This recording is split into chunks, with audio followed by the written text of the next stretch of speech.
Happy Star Wars Day, everyone. Today is also my birthday, and because it's my birthday, I get to introduce you to my girlfriend, who is amazing. Happy Star Wars Day, everyone. Today is also my birthday, and because it's my birthday, I get to introduce you to my girlfriend, who is amazing. Today is also my birthday, and because it's my birthday, today is also my birthday. Marcus, you don't want to do this. Let her go. My girlfriend. Breaking news, a man is currently holding his girlfriend hostage. Police are outside of his home. Happy Star Wars Day, and honestly, happy Star Wars month, because all of May, there's going to be a ton of Star Wars content coming out. And I think that is huge because every single year, we get a ton of Star Wars content every single May. I love it. Even this year, right before May started, we got the re-release of Revenge of the Sith in theaters. And let me just say, great experience to watch in theaters with a crowd. Just watch this video. It says everything you need to know. I brought peace, freedom, justice, and security to my new empire. Your new empire. Don't make me kill you. Anakin, my allegiance is to the Republic, to democracy. If you're not with me, Then you're my my enemy. enemy. Only Sith deals in absolutes. I'll Do my best. You will try.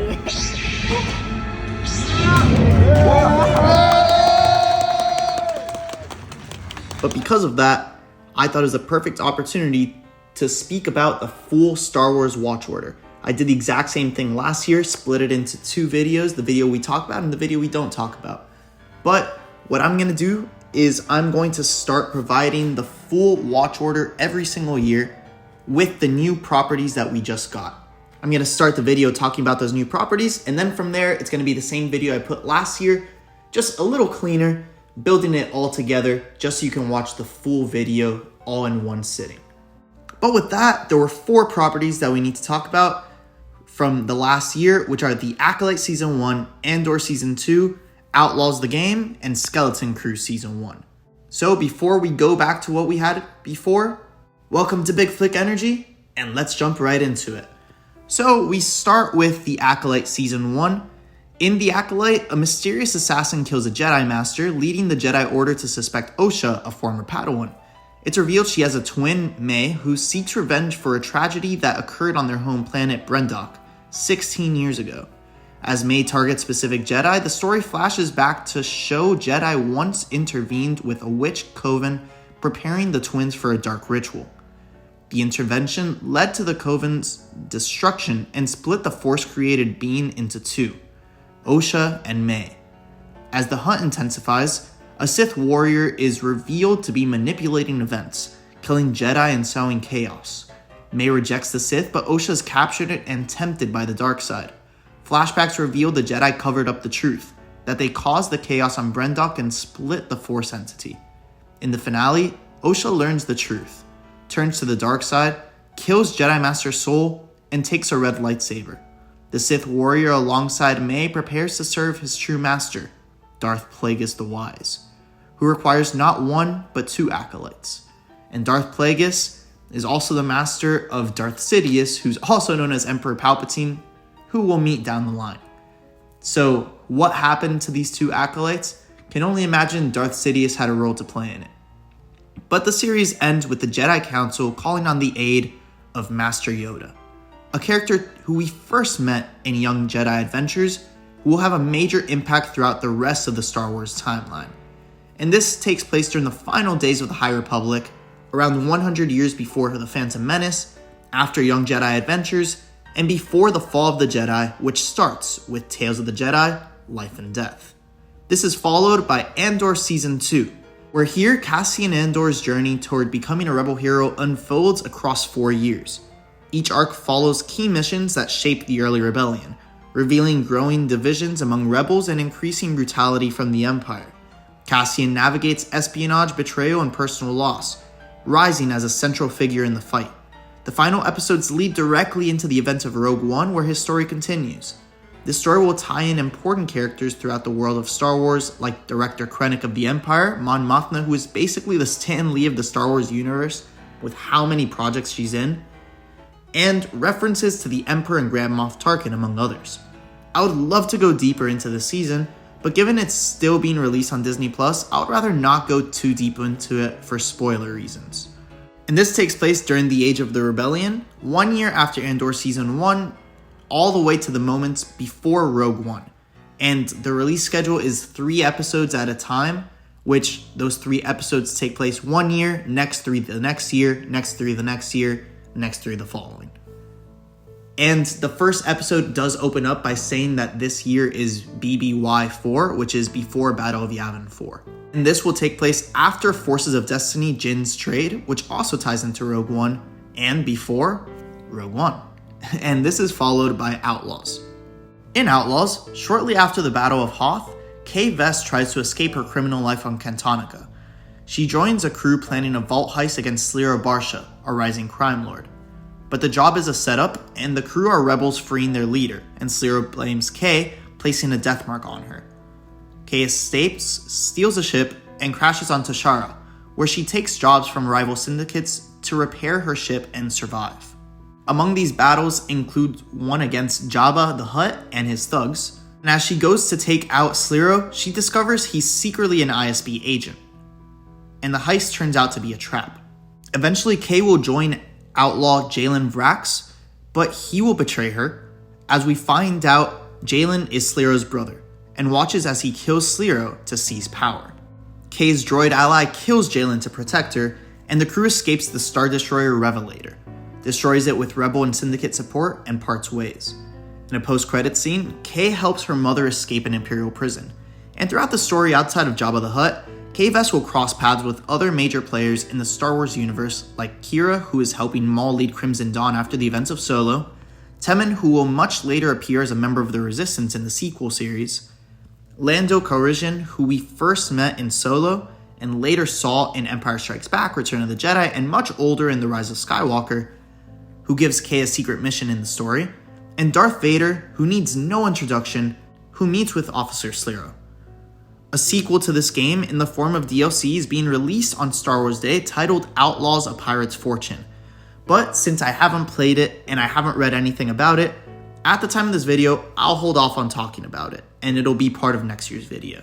And this takes place during the Age of Rebellion between Empire Strikes Back and Return of the Jedi. It takes place after Forces of Destiny: The Path Ahead and before Ewoks. And this is followed by Skeleton Crew Season 1. In Skeleton Crew on the modern planet Ad-Aden, which has been hidden from the rest of the galaxy since the time of the Old Republic, 4 school-age kids, Wim, Neil, Fern, and KB, accidentally launch an old spaceship hidden beneath their city. While their parents scramble for help, the kids are swept into deep space and meet SM-33, a confused droid pilot. At a shady outpost, they're captured by pirates and meet a mysterious prisoner named Jod, who claims to be a Jedi. He helps them escape, and they begin a journey to find their way home. As the kids bounce between dangerous planets, ancient maps, and rival syndicates, they learn that Jod is actually a con man and former pirate captain. Despite tensions, they work together to locate their home planet, Ad-Aden, rumored to hide a legendary treasure. Along the way, Jod's true nature is revealed when he tries to claim the treasure for himself, threatening the kids' safety. After betrayals and space chases, the children return home, with Jod secretly following. Posing as a Republic emissary, Jod infiltrates the city, kills its robotic leader, known as the Supervisor, and opens the planet to pirate invasion.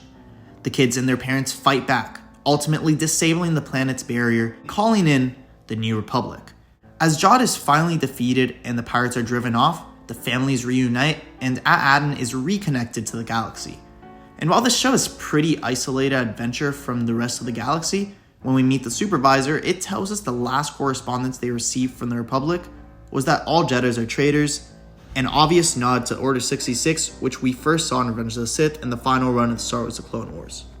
And this takes place during the New Republic era, after Ahsoka, and before the rise of the First Order, which starts with Star Wars Resistance.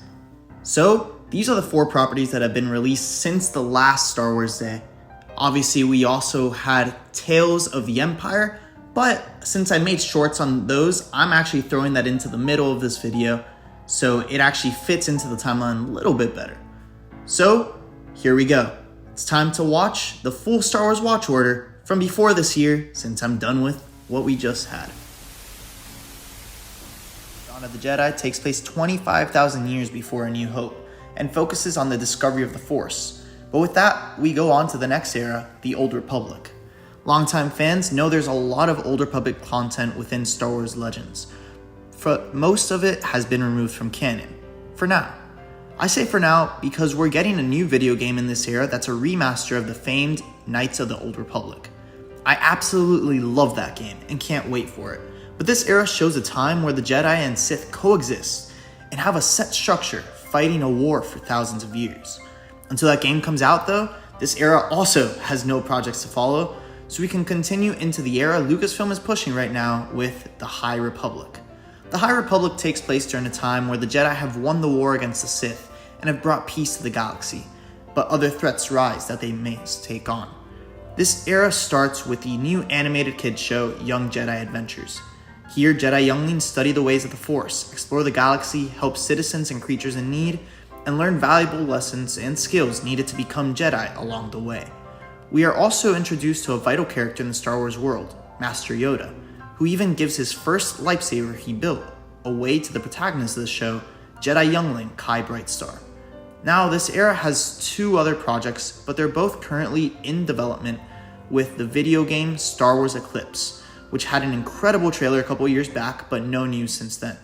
Now, we don't know much about Eclipse, although I did make a video when the trailer was released discussing who the big bad in the game might be, so I recommend you check that video out. Eventually, these sinister forces will lead to the next era, the fall of the Jedi. The Sith have returned, bringing back the war we saw during the Old Republic, but beyond throughout the entire High Republic. We start this era off with Tales of the Jedi, Life and Death.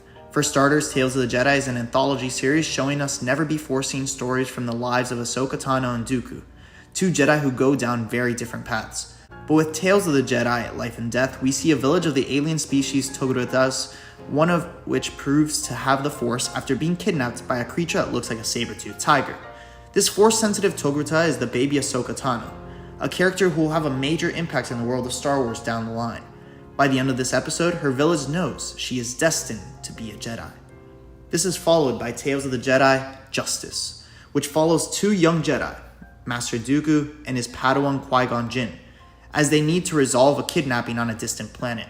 But the Jedi found out there is more to the story, which will set forward the darker paths both of our Jedi will take down the line.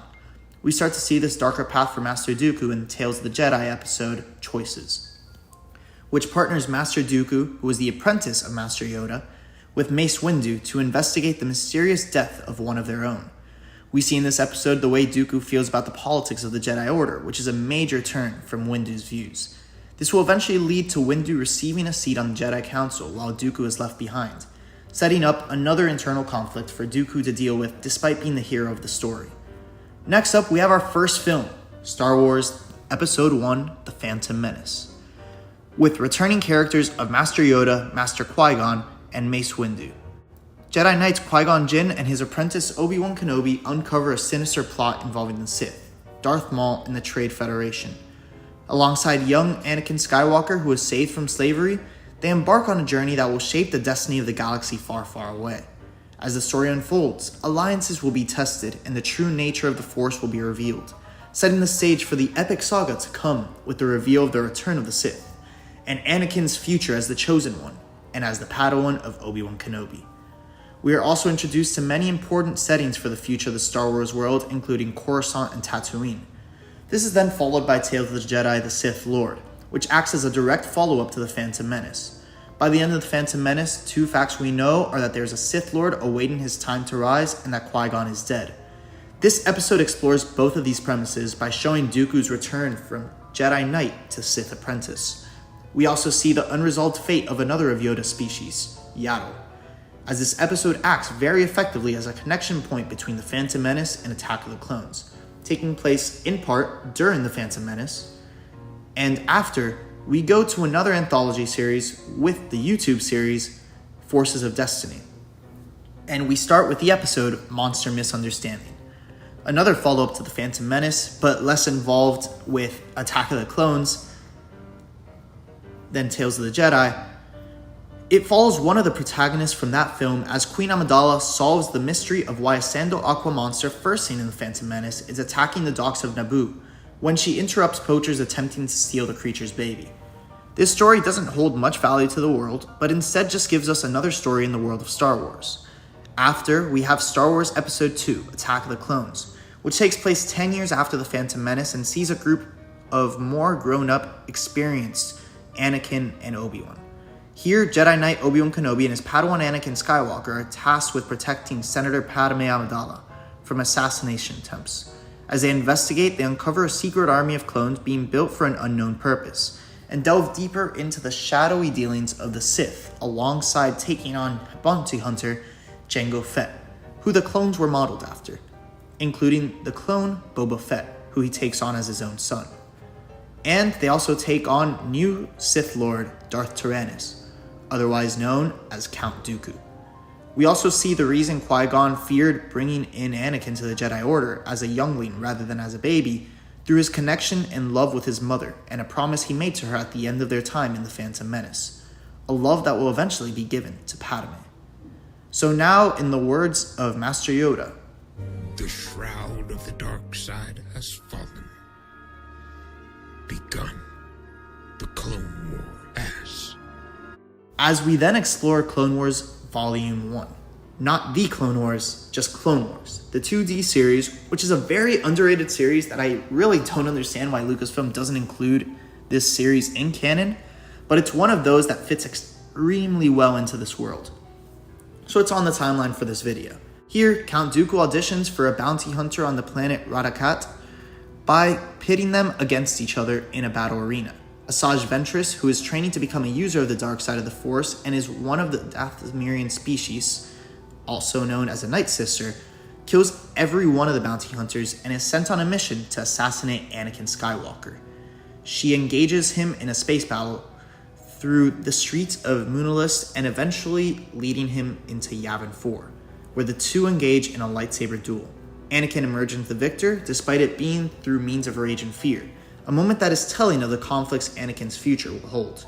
Apart from the main storyline, many battles ensue, including Mace Windu's fight on Dantooine, Obi-Wan Kenobi fighting bounty hunter Dirge and the Banking Clan, Kit Fisto's battle against the Quarren on Mon Calamari, the adventures on Ilum, and the Battle of Hippori, in which General Grievous makes his first appearance in the Star Wars universe. This is then followed by the third film in this world with the animated film The Clone Wars, which I must say is very disappointing considering how good the rest of the Clone Wars saga is. Here, Anakin Skywalker, alongside his new Padawan Ahsoka Tano, who we last saw as a Force-sensitive baby in Tales of the Jedi, is tasked with rescuing Jabba the Hutt's kidnapped son. As they navigate through dangerous battles and unexpected alliances, they uncover a sinister plot that threatens to disrupt the fragile peace in the galaxy.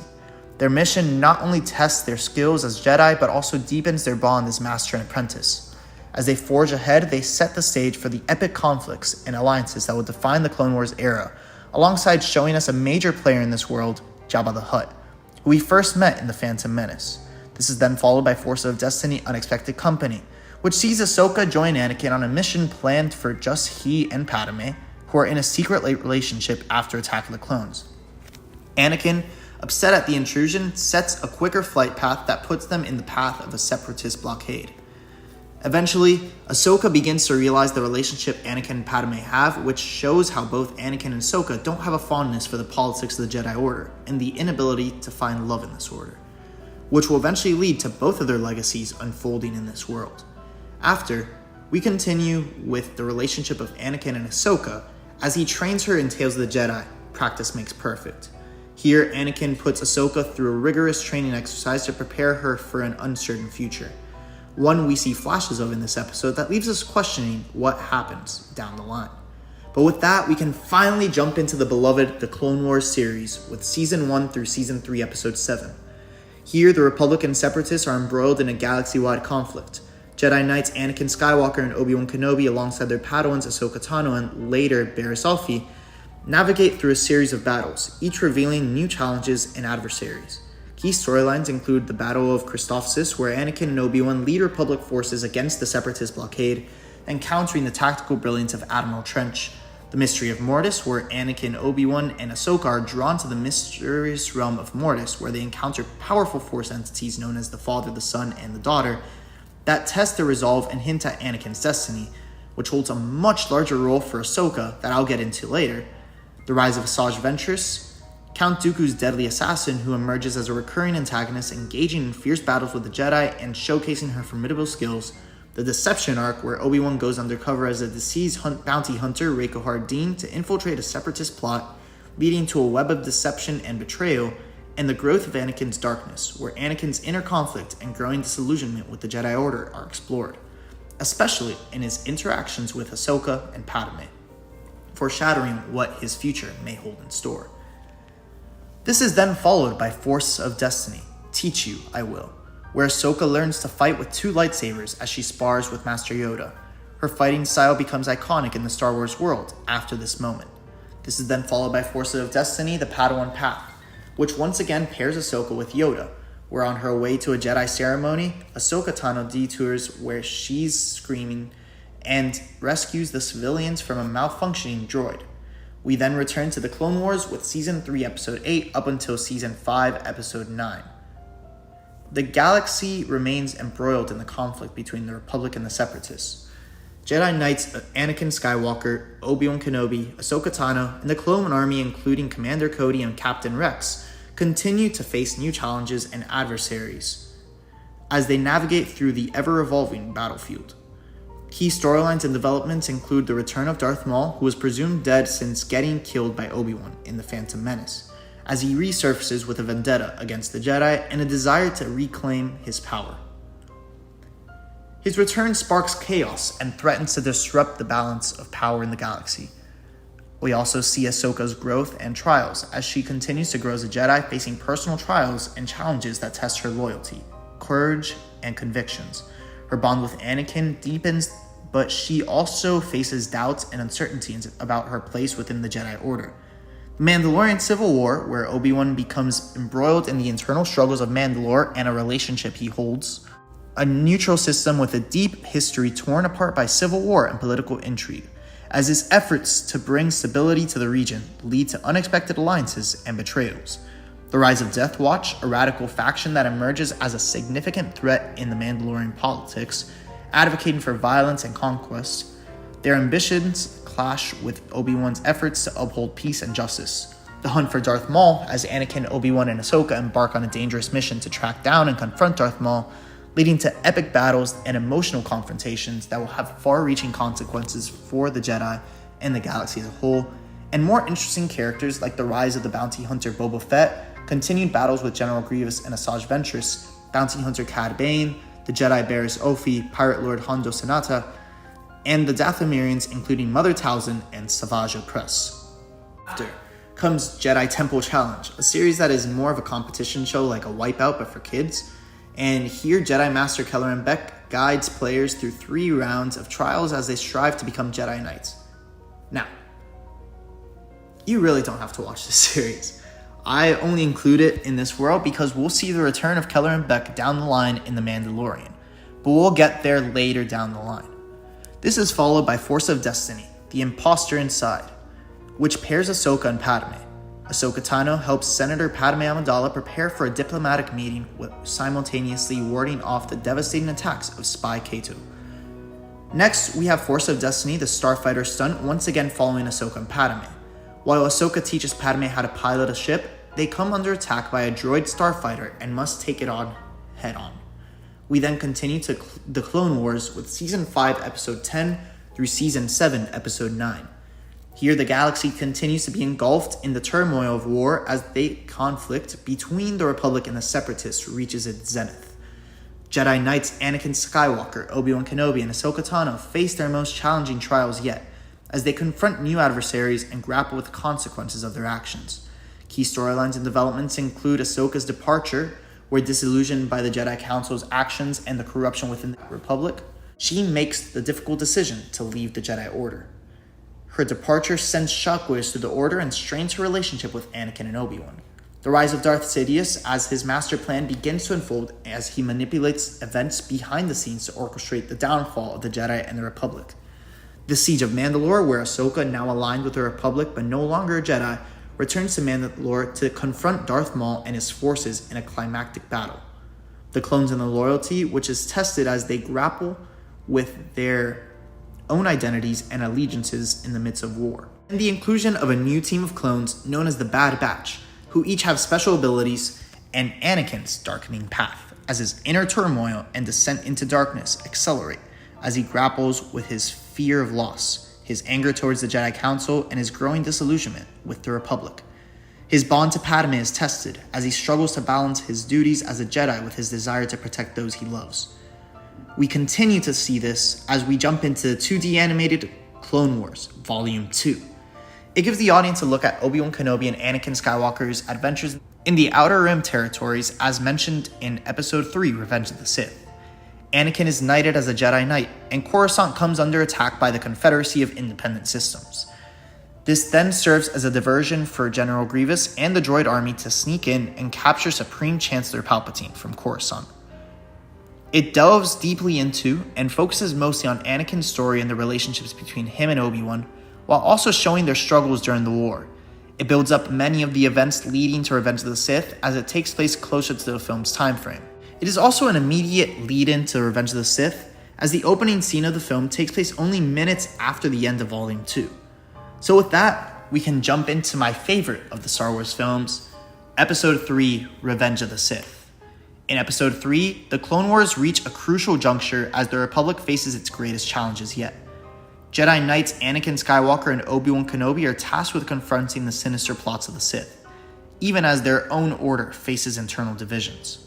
We will see the downfalls of Count Dooku and General Grievous, but as Chancellor Palpatine's influence grows, Anakin finds himself drawn further into a web of manipulation and temptation. The events of the film set the stage for the final acts of the tragedy that will reshape the galaxy, with consequences reverberate for generations to come with the rise of Darth Vader, Darth Sidious, and the Empire.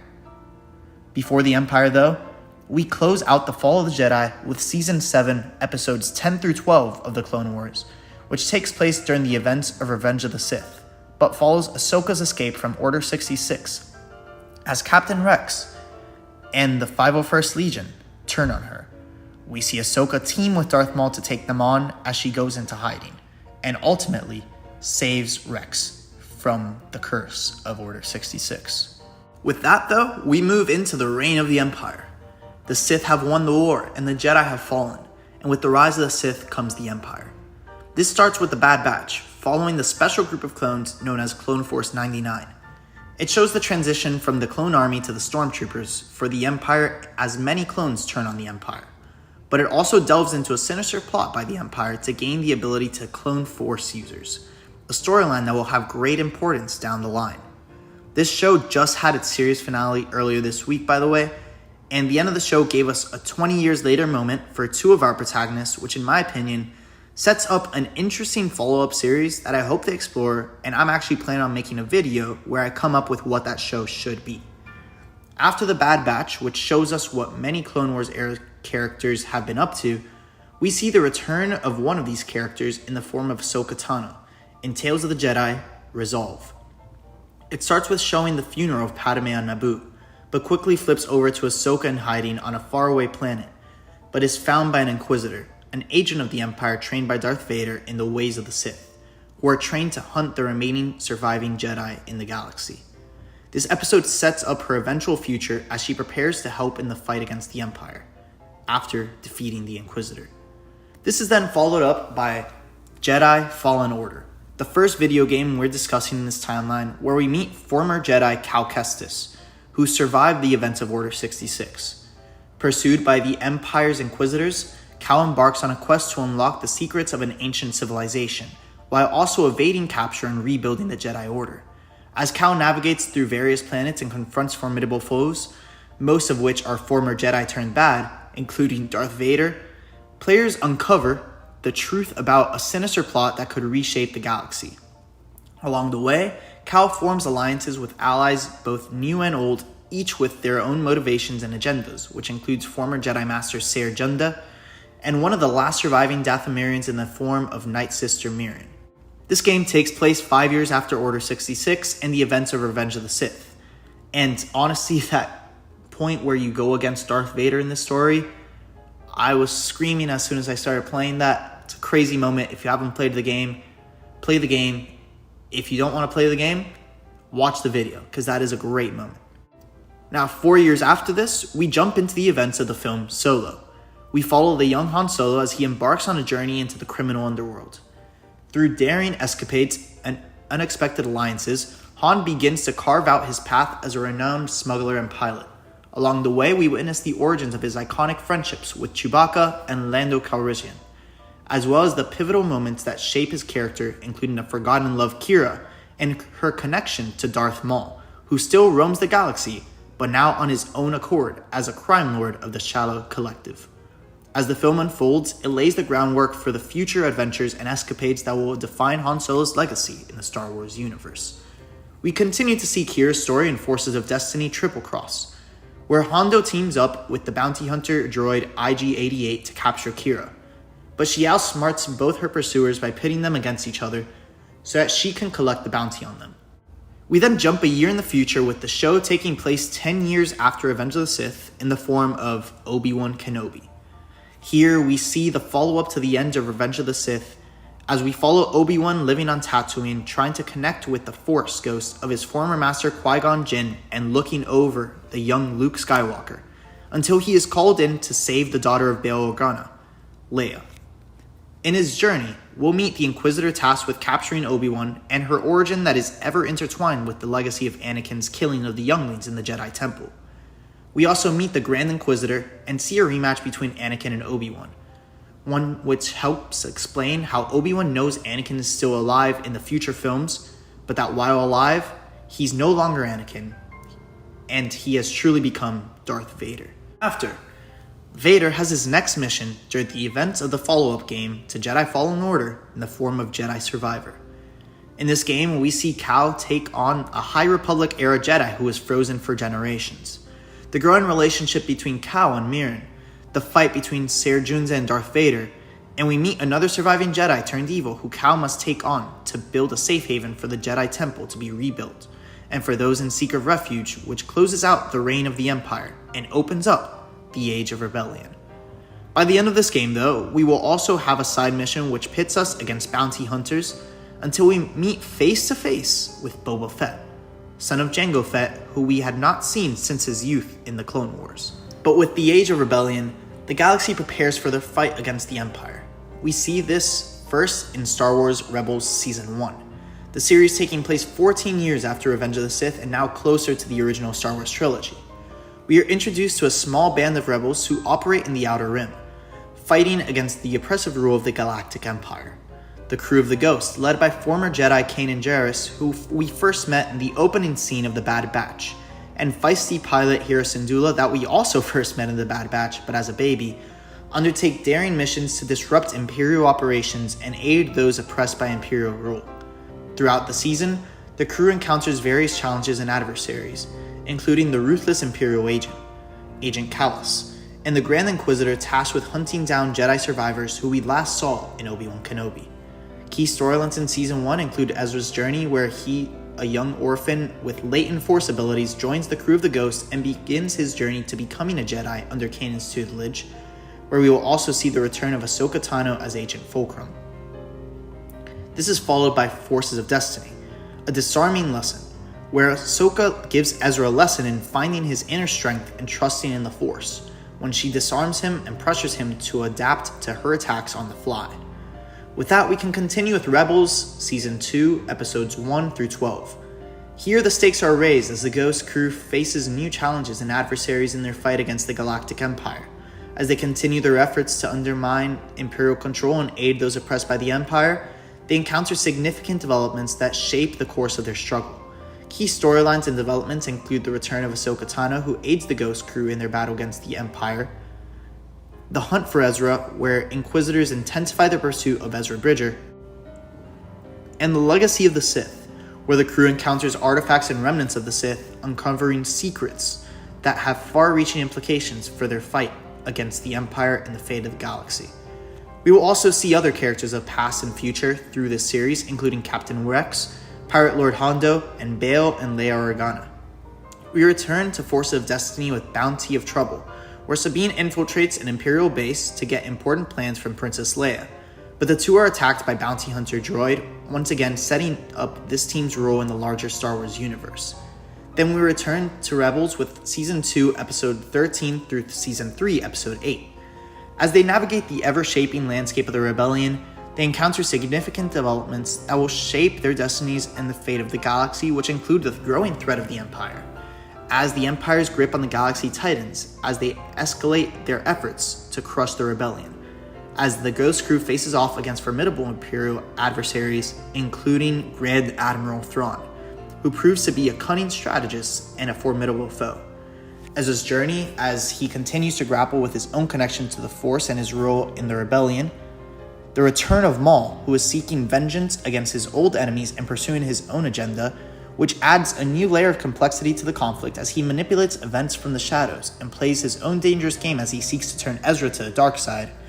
And I will also say, probably the best episode of any Star Wars I have ever seen occurs in this piece with the Season 2 finale, which sees Ahsoka, Ezra, and Kanan taking on the likes of the Inquisitors, Darth Maul, and Darth Vader, and closes out with a dark turn for Ezra's character through the introduction of the Sith holocron.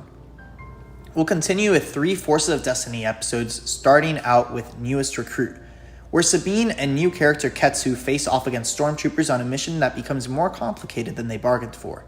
We continue with Ketsu's story in Crash Course, where Sabine reluctantly lets Ketsu borrow her favorite speeder for a covert mission.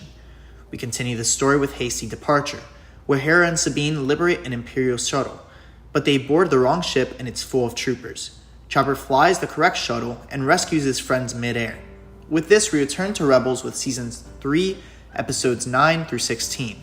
Here we see the continued struggles of the Rebels against the Empire and Grand Admiral Thrawn, and also see Maul's final mission as he goes to take on Obi-Wan again. Obi-Wan wins the fight in what I would consider an underwhelming end to Maul's story, but it's also a proper symbolic send-off for him.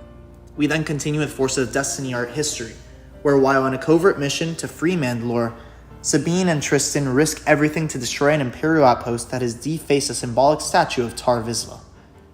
We return to Rebels with Season 3, Episode 17, through the remainder of the series closing out with Season 4. Here, we'll see Sabine's continued fight for Mandalore, but the main focus will be through the return of the father, son, and daughter from Mortis, and the world between worlds, as Ezra travels back in time to save Ahsoka from death in the Season 2 finale. Personally, I'm not a fan of this because so much has happened in the Star Wars world that you could have traveled back in time to change everything. So why do you choose this moment? But whatever. I just don't think time travel fits in this world.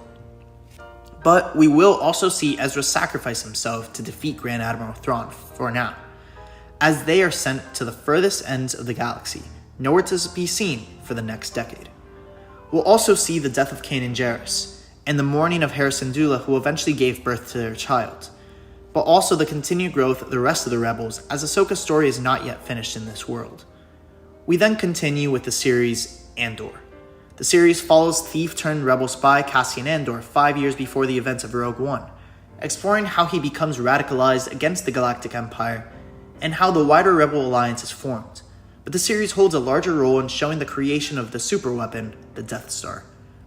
After is another trilogy of Forces of Destiny episodes, starting with Forces of Destiny The Stranger, where newcomer Jyn Erso comes to the aid of an alien girl being bullied by stormtroopers. In the next episode, Accidental Ties, Sabine returns and helps Jyn escape a stormtrooper pursuit, and Jyn helps Sabine in return. We then continue with the episode Jyn's Trade, where a Chadrafan child snatches Jyn's Kyber crystal necklace away and she must retrieve it. This necklace will play a large role in the next project, Rogue One, which follows a group of Rebel Alliance operatives who undertake a daring mission to steal the plans for the Death Star, the Empire's ultimate weapon of destruction. Led by Jyn Erso, the daughter of the scientist responsible for designing the Death Star, and Cassian Andor, the team faces overwhelming odds as they confront Imperial forces and internal conflicts within the Alliance. Throughout the film, viewers are immersed in a gritty and suspenseful tale of sacrifice, bravery, and hope, as the rebels risk everything to obtain the plans that could turn the tides of the galactic civil war. As the story unfolds, viewers witness the formation of the Rebel Alliance as a united force against the tyranny of the Empire. But sadly, the characters from Rogue One must sacrifice themselves for the rebellion to have any hope against the Empire. While Rogue One provides a thrilling and self-contained adventure, its events directly set the stage for Star Wars Episode 4, A New Hope. We'll see the returns of characters like Grand Moff Tarkin, first seen as a Republic leader during the Clone Wars, Darth Vader, who has one of the best scenes in all of Star Wars in this film, and the film will close out showing Princess Leia receiving the plans to the Death Star, which takes place moments before the beginning of Episode 4, A New Hope. It follows the journey of Luke Skywalker, a young farm boy from the desert planet of Tatooine, who becomes embroiled in a galaxy-wide conflict between the Rebel Alliance and the tyrannical Galactic Empire. With the help of Jedi Knight Obi-Wan Kenobi, smuggler Han Solo, and Princess Leia, Luke sets out on a daring mission to rescue Leia and deliver vital information that could aid the Rebel cause. As the story unfolds, viewers are introduced to iconic characters, epic space battles, and the mystical force that binds the galaxy together. Along the way, we witness the emergence of a hero in Luke Skywalker and the beginning of his journey to become a Jedi Knight. We will also see the success of the Rogue One squad, as the Death Star will be destroyed in this film due to their efforts of sending its blueprints to the rebellion. We then continue with the video game Star Wars Squadrons with the Empire story mode. Set after the destruction of Alderaan seen in A New Hope, Darth Vader orders Commodore Ray Sloane to eliminate a possible Alderaan refugee convoy. This is then followed by the story of the Faithful Wookiee. Originally a part of the Star Wars Holiday Special, the most popular story in all of Star Wars history, this animated story follows Chewbacca as he searches for a cure to the virus which knocked out his friends, with the help of an unlikely ally, the bounty hunter Boba Fett. We then continue into the most famous of the Star Wars films, Episode 5, The Empire Strikes Back. The Rebel Alliance faces the relentless pursuit of the Galactic Empire led by Darth Vader, while the heroes of the rebellion, including Luke Skywalker, Princess Leia, who turns out to be Luke's sister, Han Solo, R2-D2, C-3PO, Chewbacca, and the returning Lando Calrissian navigate through perilous situations across the galaxy. As the Rebel Alliance struggles to maintain its foothold against the Empire's advances, Luke Skywalker seeks to further his Jedi training under the guidance of Jedi Master Yoda on the remote planet of Dagobah, who has been in hiding since the final moments of Revenge of the Sith, although we did see him contact Ezra through the Force in the series Rebels. Meanwhile, Han Solo and Princess Leia, pursued by Imperial forces, find refuge in Cloud City, only to encounter betrayal and danger. This film gives us the most iconic moment in all of Star Wars as Luke confronts Darth Vader after training under Master Yoda and discovers Darth Vader's past as Vader acclaims, No, I am your father. We follow this with Force of Destiny Beasts of Echo Base, taking place during Empire Strikes Back, where Leia and R2-D2 look for Chewbacca and discover that a Wampa has kidnapped him, and they must find a way to rescue him. After we see another story during Empire Strikes Back with Force of Destiny The Path Ahead, where Luke is grateful for Master Yoda's offer to join him on a journey through the trees and swamps of Dagobah, until he learns that Yoda will be riding in his backpack. It gives an extended version of the training montage seen during Empire Strikes Back, and more insight into the short-lived relationship between Master Yoda and Luke Skywalker. Continue into the TV series Ewoks. It takes place on the forest moon of Endor, where the adorable Ewoks inhabit the lush forests and live in harmony with nature, and follows the adventures of Wicket W. Warwick and his friends as they encounter various challenges and adversaries while defending their home from threats both natural and supernatural. Through their forest home, they encounter mystical creatures, hostile invaders, and mysterious artifacts that test their courage and resourcefulness, which leads directly into Caravan of Courage, an Ewok adventure, which is a live-action movie in the Star Wars world. Many people don't know this, but before Disney bought Star Wars, they were trying to do the cinematic universe thing as well, and it did not work at all. But in this film, a family crashes on the forest moon of Endor, separated from their parents by a malevolent force. They team up with Ewoks to rescue their parents, embarking on a perilous journey filled with challenges and encounters with both allies and adversaries. While the film stands as a self-contained adventure, it hints at further adventures for the family and their Ewok companions as they continue to navigate the dangers of Endor, which continue in its sequel film, Ewoks: The Battle for Endor. Here, Sindel, a young girl stranded on the forest moon of Endor, must fend for herself after her family is killed by the Marauders. With the help of the Ewoks, she embarks on a journey to confront the evil sorceress Chirrell and the menacing warlord, Tarek, who seek to conquer Endor. Along the way, Cinda forms a bond with the Ewoks and discovers her own inner strength. While the film concludes with a resolution to the immediate conflict, it hints at the ongoing challenges and adventures that lie ahead for the Ewoks, particularly going into the final film in the original trilogy, Episode 6, Return of the Jedi. We'll see Luke become the hero the galaxy needs and try to defeat the Empire once and for all with the help of Leia, Han, and others. He has proven himself as a Jedi Knight as he takes on Darth Vader and defeats him.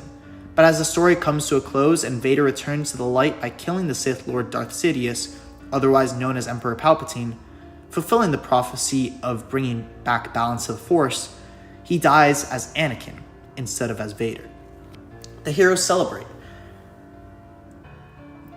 The heroes celebrate with the Ewoks, who help them in this final front against the Empire, as we see the Force ghosts of Yoda, Obi-Wan, and Anakin appear. The film ends, but this world is far from ending, as we're near the next era of Star Wars, the New Republic. Before this, though, we return to Forces of Destiny with 4 episodes taking place during Return of the Jedi, starting with Ewok Escape. Here, Wicket and Leia Organa discover 2 Ewoks cornered by stormtroopers in the Forest of Endor. They must work together to trap the stormtroopers.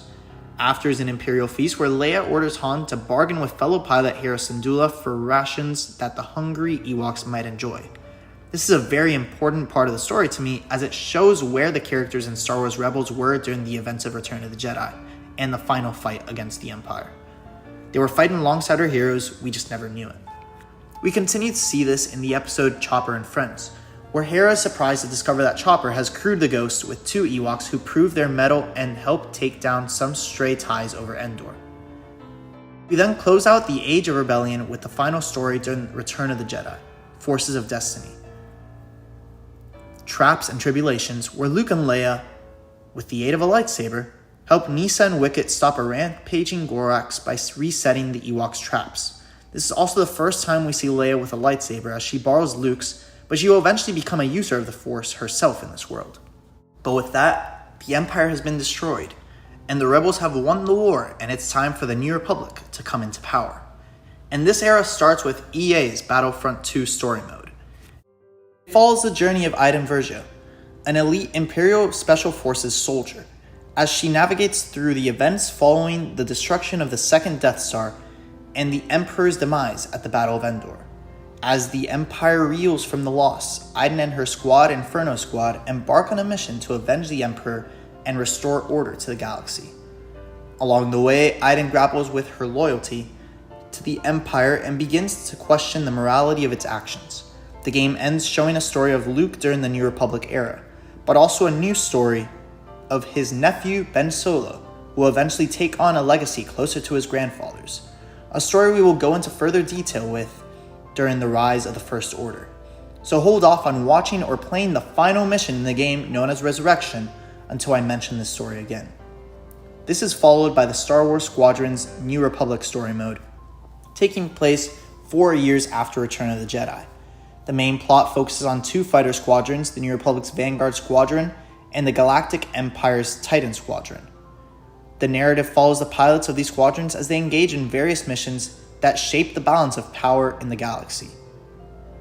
The game sets the stage for an epic showdown between the New Republic and the remnants of the Empire, hinting at the ongoing struggle for control of the galaxy. This is then followed by The Mandalorian Seasons 1 and 2, taking place 1 year later. We are introduced to a lone bounty hunter known as only the Mandalorian, or Mando for short. As he navigates through the outer reaches of the galaxy in the aftermath of the fall of the Galactic Empire, tasked with retrieving a mysterious and valuable asset, the Mandalorian embarks on a journey that leads him to unexpected alliances, dangerous adversaries, and the discovery of a new purpose: to be the father of the lost Jedi, Grogu, of the same species of Master Yoda. I do have a theory video of Grogu's true origins that I recommend you all check out as well. Together they embark on a quest to protect the child from those who seek to exploit its power from their own gain. Throughout their adventures, the Mandalorian and the child encounter various challenges and obstacles that test their resolve and shape their destiny. Alongside allies such as Cara Dune, Greef Karga, and the returning Ahsoka Tano, they confront remnants of the Empire, ruthless bounty hunters, and otherworldly threats in their quest to ensure the child's safety. By the time Season 2 has completed, Moff Gideon, who is attempting to take Grogu for his experiments, has been defeated by the team and Luke Skywalker, who makes a surprise appearance in the finale of the season.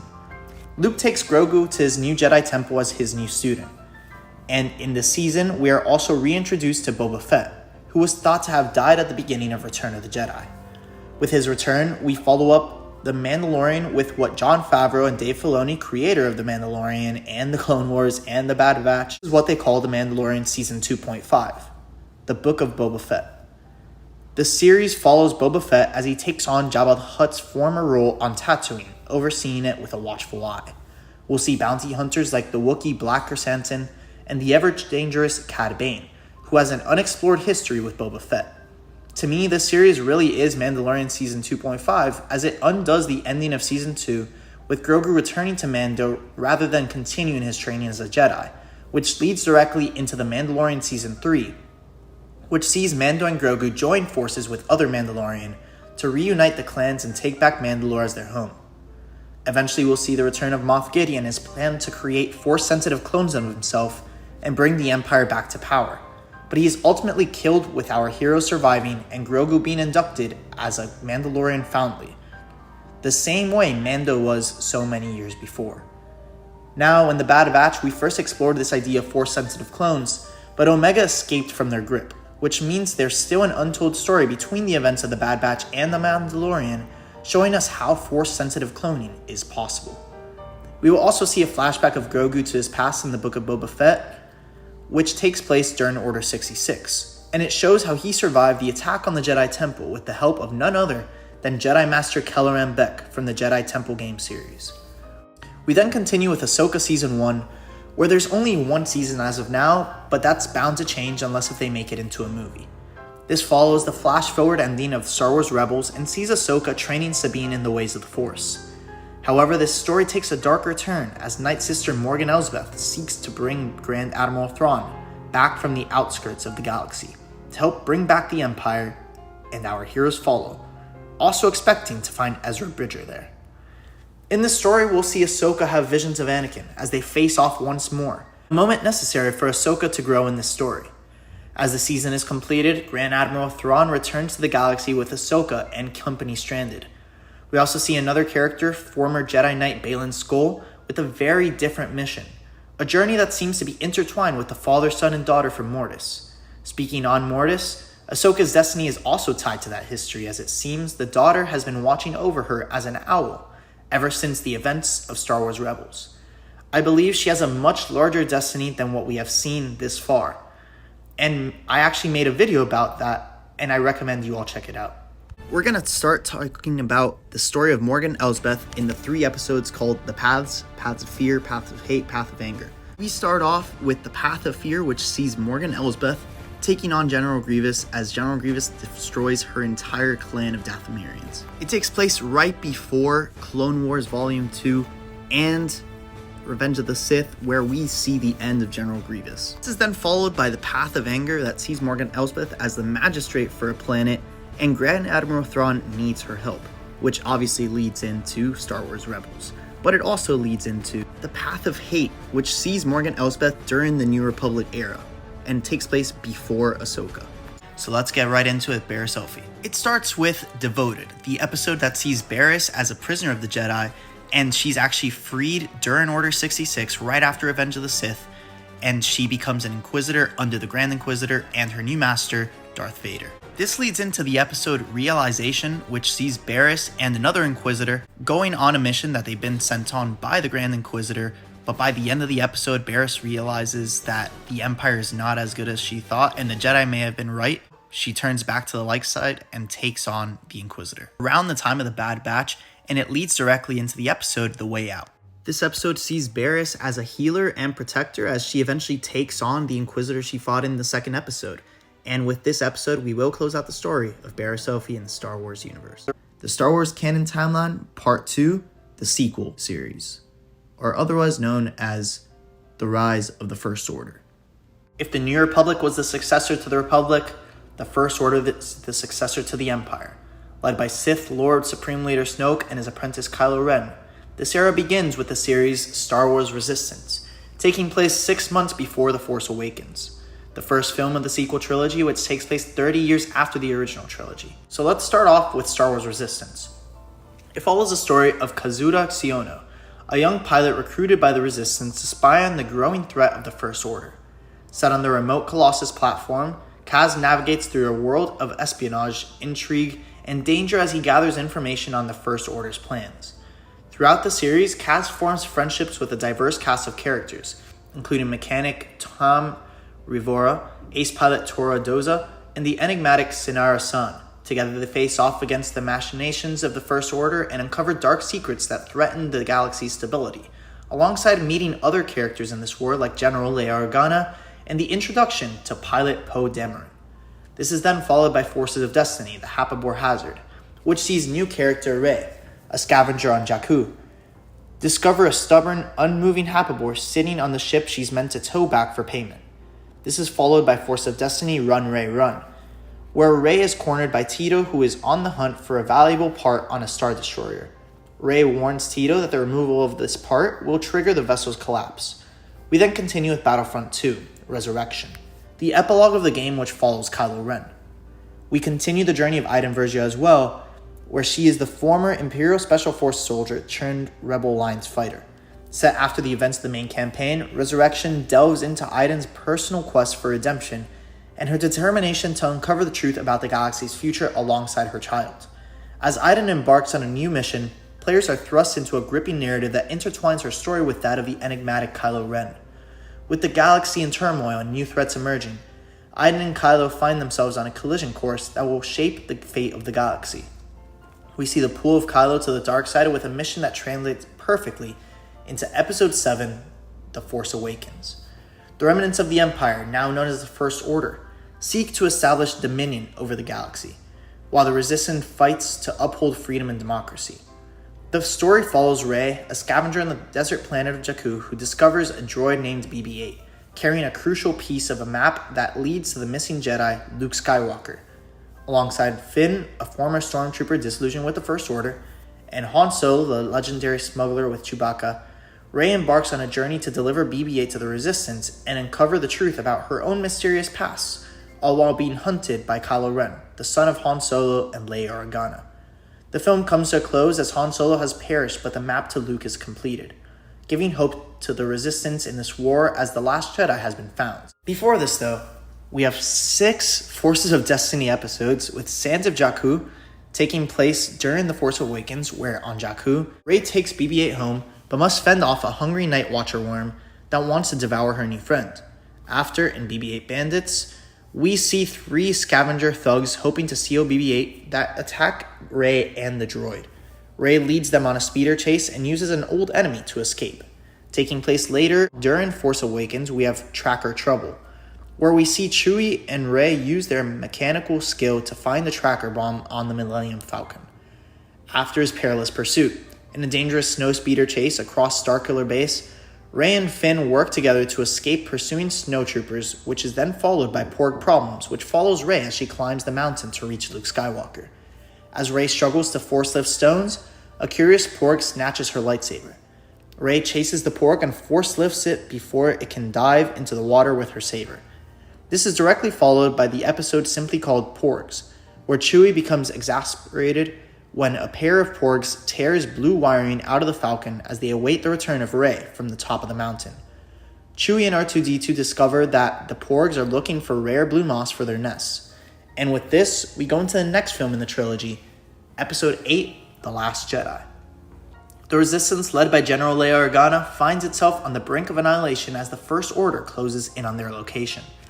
As Rey seeks out Jedi Master Luke Skywalker for guidance, she grapples with her own burgeoning connection to the Force and her place in the galaxy. Meanwhile, the conflict between Kylo Ren and Rey intensifies, as they both confront their destinies and the choices that will define them. As the Resistance mounts a desperate last stand against the overwhelming might of the First Order, new alliances are forged, old wounds are reopened, and the true nature of the Force is revealed in unexpected ways. Luke sacrifices himself for the Resistance to fight on as Kylo Ren takes on the helm of Supreme Leader of the First Order, killing off his former master, Snoke. After this film is the final episode of Forces of Destiny, Shuttle Shock, where during the events of The Last Jedi, Finn and Rose encounter a pod of creatures on their way to Canto Bight. A tentacle hits the shuttle and shorts out BB-8, and they must fix BB-8 and land the shuttle safely. We now continue into the final film in the sequel trilogy, and the one that'll explain why it's my least favorite film in the form of Episode 9, The Rise of Skywalker. The saga of the Skywalker family reaches its epic conclusion as the Resistance faces its greatest challenge yet, the return of the sinister Emperor Palpatine. How did he return? Somehow he did. That was the explanation they gave in the film, but it's pretty obvious it was through cloning, through experiments we see in The Bad Batch, The Mandalorian, and in the beginning of this film as well. As Rey, Finn, Poe, and their allies, including returning character Lando Calrissian, race against time to uncover the truth behind Palpatine's resurrection and stop his plans for galactic domination, they must confront their own inner demons and forge new alliances in the fight against the dark side. Meanwhile, Kylo Ren grapples with his own identity and the legacy of his family, torn between the light and dark sides of the Force. As the final battle between the Resistance and the First Order looms on the horizon, the fate of the galaxy hangs in the balance, and the true power of the Force is revealed in unexpected ways.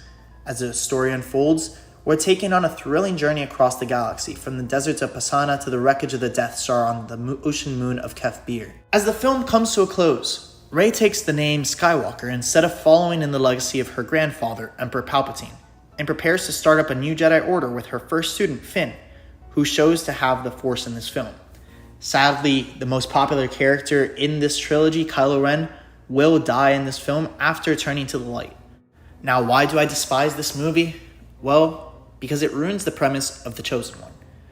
If Palpatine is still alive, Anakin never brought balance to the Force, meaning he was never the Chosen One. The sequels tried to subvert so many expectations that I don't think they realized how much they ruined from the past. So, thanks for everything, Kathleen Kennedy. I do like some of what Disney has done, but there are other things that have been very questionable that they've done. And I'm hoping that they can be stronger in the future. And I do have a couple of ideas of how they can be better. So, I hope to make that video eventually. There is a new film in the works, though, that delves into Rey as the leader of the new Jedi Order, which I am curious to see. But I genuinely think the only thing that can save the sequel era of Star Wars is a Clone Wars-like series that makes people understand everything so much better and makes the next generation of Star Wars fans defend these films the same way I and so many others defend the prequels. So the next era would be the new Jedi Order, but right now there's nothing to talk about there. But with that, we have the full Star Wars canon timeline and watch order. Thanks for watching my video. Please comment down below which future Star Wars projects you're excited for and not excited for. Please like and subscribe. Happy Star Wars Day. May the 4th be with you, and see you next time on Big Flick Energy.